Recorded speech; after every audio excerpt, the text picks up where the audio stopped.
All right, ready? Cool. Warrior one. So this is another lunge position. It's very similar to the high lunge, except instead of your back foot facing straight forward, you're gonna bring that back foot up just a few inches and turn it out 45 degrees. This is going to help add a stretching element to your ankle and your calf, the muscle in the back of your lower leg. It's also going to add more of a stretch to the outer back hip as opposed to kind of the front of the back hip. Start with your legs straight and square your hips forward. So right hip pulls back, left hip pulls forward. Hands to the hips to help out. Breathe in. And then as you exhale, sink into the lunge, but lead with your hips. Left hip presses toward the right knee, and I want to keep my knee above the ankle on the front foot. If your knee passes your ankle and you still don't feel a stretch, that's a good sign that you need to crawl that foot forward a little bit more. So again, very similar to the high lunge, except my back foot is slightly different. Arms are still up overhead, or in goalpost arms, if that's what you want to do.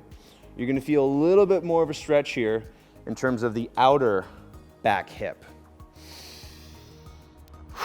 Legs are still squeezing toward one another, just like all of the lunges you find in yoga. All right, nice job. Go ahead and stand up and then switch sides. So now my right leg is coming back, pointed out 45 degrees. Again, very similar to that high lunge we just did. Start with your legs straight. That's going to help you square your hips forward. Make sure you're doing this correctly. By the way, your hips aren't going to face directly forward. That's impossible. But we want to make sure that the hips aren't facing to the outside. Take a deep breath in. Exhale, bend into your front knee. Lead with your hips. Right hip presses toward the left knee. And then with your back foot here, you want to make sure that you can see a little bit of a shadow between the arch of your foot and the ground. If you notice that that foot is caving in, that means that you're not getting the full benefit in terms of your ankle mobility, and that's important for ankle injury prevention. It's also just important for ankles feeling good throughout the day. Again, arms come up. You can go goalpost arms if you want. Continue to squeeze the legs toward one another. And this pose is, again, another really good one for canceling out sitting.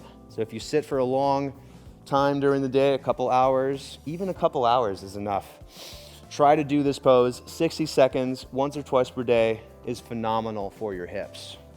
All right, go ahead and release your hands and then stand back up.